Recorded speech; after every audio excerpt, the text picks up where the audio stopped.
Part 2 of the Season of Revelry update for Lords of the Fallen brings 3 new quests for armor and weapons, a new quest for changing your character's appearance, a storage box in Skyrest where you can hold 2,000 items, new Grievous strikes, and more. In this video I'll be covering how to complete the Radiance quest for the Illuminator Aubrey's armor set and the associated weapon Flickering Flail. But if you're interested in the Umbral and Rogar sets, be sure to subscribe because I'll be posting guides for those very soon. This quest can be done at any point during a normal run or any New Game Plus runs, but it will definitely help if you have the majority of the vestiges unlocked and bosses defeated so that you can easily traverse around the map to complete these steps. And thankfully, none of the steps involve any RNG.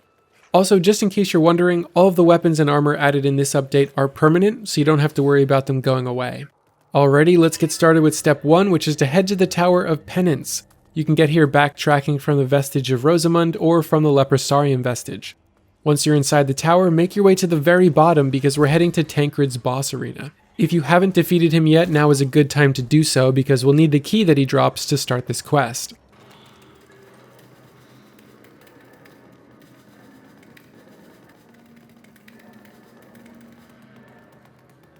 Once in his boss arena, there will be a prison cell to the right of his shrine, which you can now open with Tancred's key. Inside, you'll find the Flickering Flail weapon. Once you grab this before you teleport away, head back up the path that you took to get here until you reach the Shrine of Candles with this statue of this hooded bearded dude. If you try interacting with it, you'll be met with 3 dots. So to get the statue to speak to us, we need to use the Orion Vow of Protection gesture in front of the statue. Using this gesture will reveal an objective that we need to complete for this specific statue, and in total there are going to be 6 of them in this quest. If you don't have the Orion Vow of Protection gesture, teleport to Skyrest Bridge and interact with the Orion Shrine, and this will get you the emote.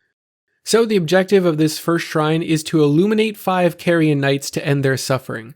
This means you'll need to use the Flickering Flail weapon while you have the Radiant weapon spell active. If you don't have this Radiant spell, you can purchase it from Exactor Dunmire in Skyrest Bridge.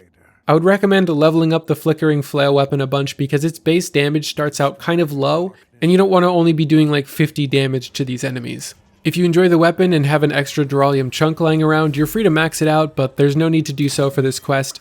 Because the chunks are kind of precious and, super rare, I would definitely just recommend getting to level 9 and stopping there. Now the easiest place to kill those 5 Carrion Knights is the Tower of Penance. When you enter through the front doors, drop down 1 level until you get to the area with a big staircase that wraps around the room. There will be 3 or 4 knights here to kill, with more if you drop down further into the tower. Just make sure that you actually land the final blow on them while your weapon is imbued with Radiance, otherwise it won't count. Also, I'd recommend watching the knights after you kill them to make sure their souls drop. If you don't end up seeing that purple soul thing come out of their body, they're going to get back up and try and kill you one more time, like what's happening in this clip. After you've killed 5 total Carrion Knights with your Radiant Flail, head back to the shrine at the bottom of the tower and interact with it to receive a message that says, "In Radiance, they found eternal rest." That's 1 shrine down, 5 more to go. Before we continue, I do want to mention that you can do these shrines in any order you like, and if you end up finding an easier spot to farm one of the required enemies, go for it. The next shrine can be found in the room where you pick up Abbot Vernoff's key. If you're able to start this quest by getting the flail from the Tower of Penance, it probably means you've already gotten this key, so I shouldn't need to show you how to get it. But if you haven't made it that far yet, I do have a guide linked in the description on how to get into this room and get that key. Starting from the nearby Tower of Penance and right beneath the Abiding Defender's boss arena is shrine number 2.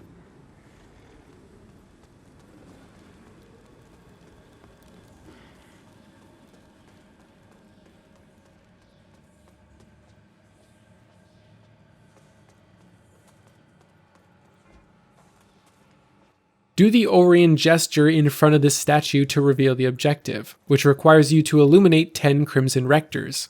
Now, if you're familiar with the enemy names in this game, you'll realize you just ran past one or probably even just killed one to get to this shrine. And luckily, that is the case for most of these shrines. Most of the enemies are nearby the ones that require you to kill them, and the Crimson Rector is no exception. Starting from a temporary vestige at the end of the bridge from the Abiding Defender's boss fight, we can run around a corner, drop down into the room, use the Radiant spell, and farm the Crimson Rector guy 10 times super easily.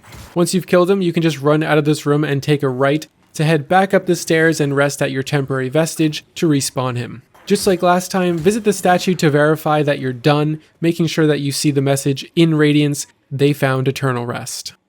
Shrine number 3 is located between the Tower of Penance and that room with the Crimson Rector. You'll find a few of those praying enemies standing around the drain beneath the statue in here. Kill them or just kind of walk past them, and then use your Aurian Vow protection gesture to reveal the Illuminate 10 Holy Bulwarks objective.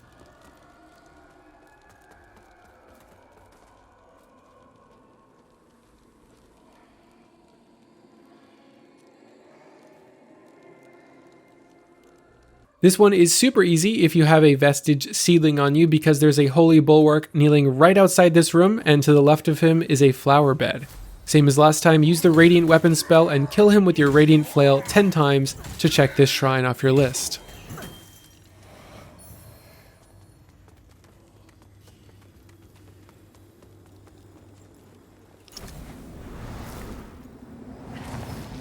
For shrine number 4, start at the vestige of Blind Agatha and head through the door that requires the Pilgrim's Perch key. Next to the small wooden platform that falls where you need to walk across the pit of enemies, you'll find the shrine.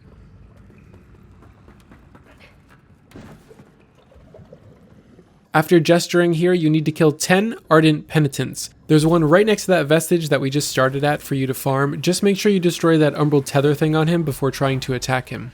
For shrine number 5, start at the vestige of Chibui and make your way into the Scourge Sisters boss arena.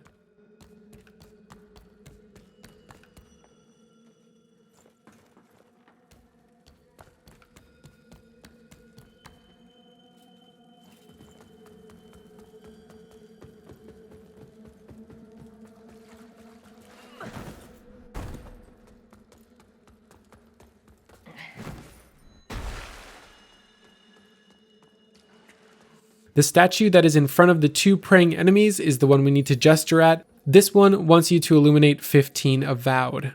The Avowed are the basic enemies with those maces that can be found scattered throughout the game, but you might as well just kill the 2 that spawn right next to the vestige of Chibui, since you need to come back here anyway.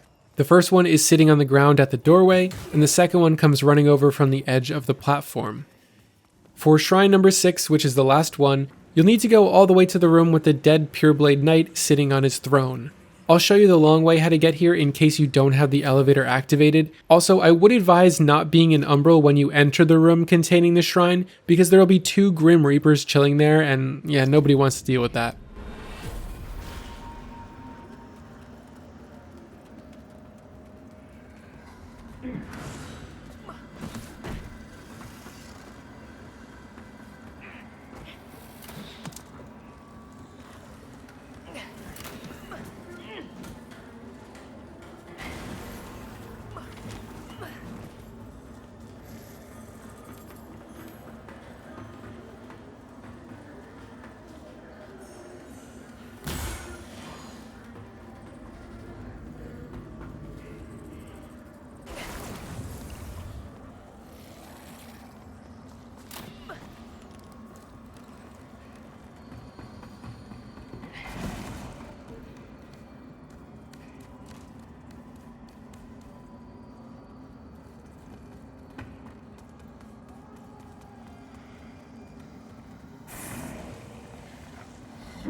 Use the gesture in front of the shrine one last time, and the last enemy that you need to kill is the Pure Blade Knight, and you gotta do it 10 times. A great place to farm this is pretty far into the Abbey of the Hollowed Sisters at the Flower Bed right before you enter the room with the Rune of a Deer, where you fight the Rapturous Huntress of Dusk boss. If you've not yet opened this gate to farm them easily, you can do so by taking a left in the boss arena here, running up the stairs and all the way around the second floor until you reach another flight of stairs with a Sin Piercer and a dog. You will run past another Sin Piercer and a Pure Blade Knight, then you can take a left at this split path which will take you to the other side of the gate where you'll find a lever to open it. This is a super easy farm for the Pure Blades. Shout out to the comments in my last video for reminding me of this spot. After you've completed the requirements for all 6 shrines, head back to the Manse of the Hollowed Brothers. I'll be starting again from the Abiding Defenders boss fight, and this time we're going where the stigma of Byron and Katrin can be found.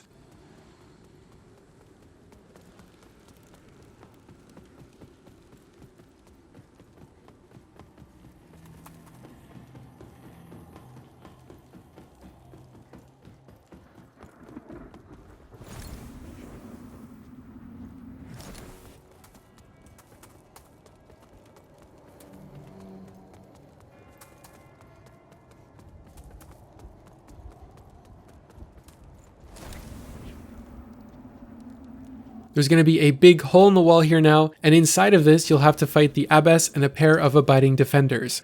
After you defeat them, check behind the Shrine of Aubrey for the whole armor set and a new armor shader. Here's a preview of what the full set looks like equipped. I think it looks pretty awesome, and the quest shouldn't take you that long as long as you've opened up most of the areas and the shortcuts. I'll make sure to link the other armor quests in this video's description when I upload them. I'll probably have them up in a day or 2 at most. If you could leave a like on the video, that would be amazing, and all I have left to say now is thank you for watching.